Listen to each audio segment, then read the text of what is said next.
hear many things about where you stand in the game in year 17, LeBron, but defensively as well, you've taken some criticism. Tonight you checked 5 different guys, you're closing out to people in the corner. You look pretty motivated. I heard it all. I heard it all from, year 17. Is this the last that we've seen of LeBron and the fashion that he plays? And then defensively, he's not very good defensively.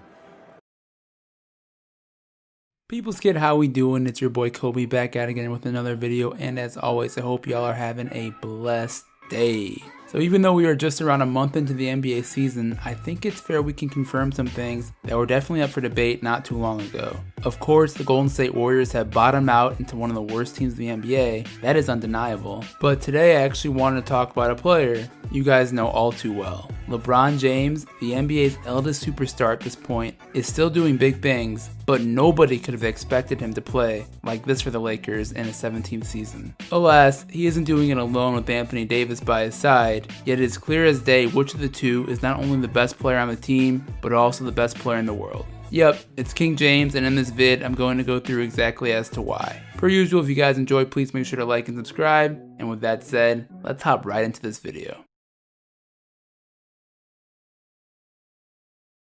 Father time. Among many universal truths such as death, taxes, and internet trolls, father time is a human condition that will never be defeated. Because as history shows us, when it comes to the greatest athletes who have ever lived, even going way back to ancient sports, the reality is no one individual can maintain their elite form forever.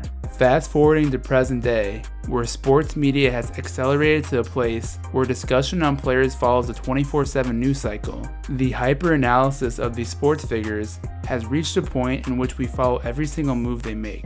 In the case of LeBron James, the prediction of his fall from grace is one that has taken many twists and turns over his near 2-decade NBA career. There have been concerns here and there after a bad stretch, and even some full-out declarations that he was no longer the best player. But it wasn't until opening night of this year's NBA season in which many started to believe James had really taken a step back with his performance. You cannot be in Hollywood making movies, be on social media every week with Taco Tuesday and all of this other stuff, and we haven't seen you since April, and then we finally get you against a dude that is clearly coming for you, and you have no answer. That cannot happen.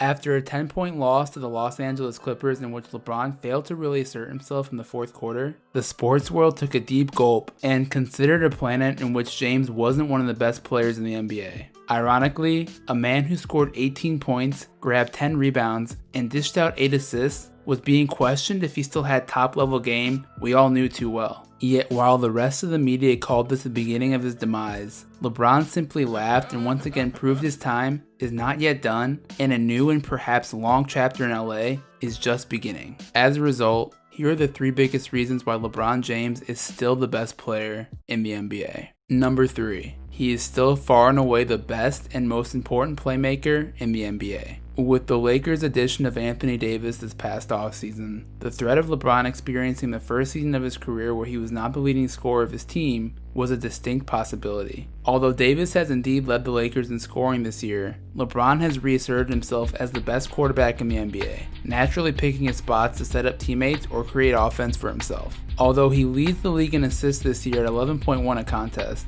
I am personally more impressed with the chemistry he has shared with AD, and this tandem together has been scary for their opponents. Honing in on the LeBron and Davis connections, AD has been on the receiving end of 29 assists from James, more than any other Laker. So with an MVP caliber player by his side, LeBron is not forcing much of his own offense and has come up with several modest scoring games as a result. Now, I'm definitely not the biggest fan of LeBron deferring to Davis ISOs late in games consistently, but I do respect his clear desire to make sure AD is getting the space and opportunity to get his superstar touches. For those that think this is a sign that LeBron has transformed himself into Magic Johnson type of player due to a perceived declining scoring ability, think again. While only at 23.9 points per game so far this year, I would easily contend this is by design, as the Lakers offense has required James to take more of an active role, creating plus opportunities for his teammates. As Frank Vogel inexplicably begins to give Rajon Rondo more minutes in a pure ball dominant role,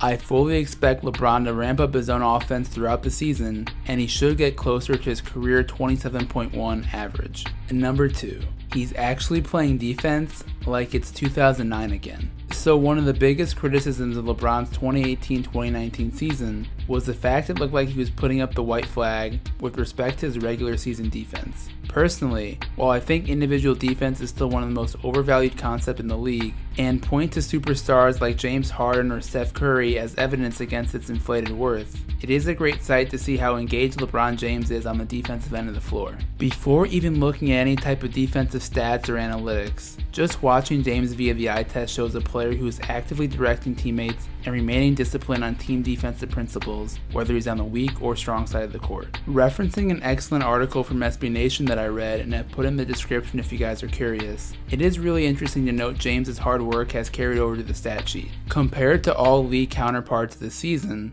LeBron is ranked in the 87th percentile in man defense and 95th percentile against the pick and roll. In addition, the Lakers are giving up 5 more points a game when LeBron is off the floor as opposed to when he's on. Granted, I still think it's prudent to give credit to the Lakers front office for finally putting together a group that can deliver fantastic half-court defense thanks to the likes of Danny Green, Avery Bradley, and Dwight Howard. Yet, if LeBron can continue to provide solid effort throughout the year while leaning on his comrades, I would not be surprised to see him make a return to the all-defensive team for the first time in quite a while. Sure, he isn't chasing down blocks at a rate like he did when he was 25, but a long, strong, and smart Laker defense filled with savvy vets has really brought out the best in his game so far. Number 1, the only player in the league that can challenge him for the title is taking games off, and LeBron is not. So it's my personal motivation every single night I step on the floor to be great. I shot Space Jam for 3 months all summer. And my call times every morning was at 6:30 in the morning.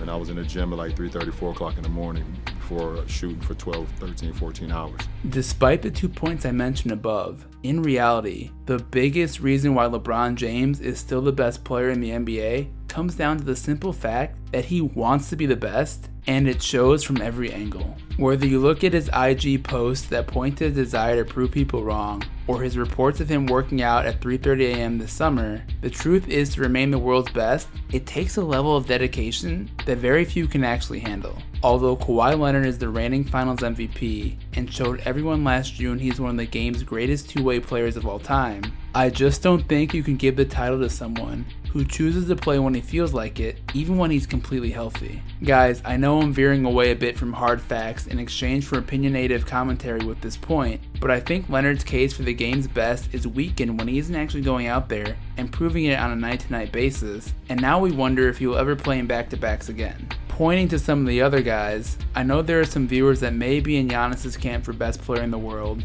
and maybe even some that are even in James Harden's camp. Call me old school, but I still think both of these guys have work to do when it comes to being Dom the top player in the game. In particular, I am still waiting for Giannis to develop a stronger game with respect to his half-court offense against elite playoff defense, and with Harden, it really just comes down to showing he can deliver when it counts. And as both of these guys have yet to reach an NBA Finals as the best player, I don't see how you can rate them higher than a player like LeBron, whose game actually reaches another level in the postseason. Nonetheless, no matter if you agree or disagree with my opinion of LeBron, I urge all basketball fans to keep enjoying him while we can. As King James will turn an astonishing 35 next month, it truly is an honor to have been able to watch this guy at the level he's been playing at pretty much throughout my entire life, and I know it won't last forever. Yet with his determination, passion, and basketball IQ, I have no doubt he will keep proving his detractors wrong for years to come. Anyways guys, that's the video, hope you enjoyed. Just a quick appreciation video to a guy I can't believe is still doing what he's doing. Full disclosure, I'm a big LeBron fan and I realize my bias on this topic can shine through a little more than usual, but I really think it's hard to not put him at the top when you consider how well the Lakers are playing. Yet of course, what do you guys think? Do you agree or disagree that LeBron is still the best player in the NBA? Comment your thoughts below. With that said, hope you guys have a great rest of the day, or night, or whatever time it is. I'll be back at it soon. Peace out.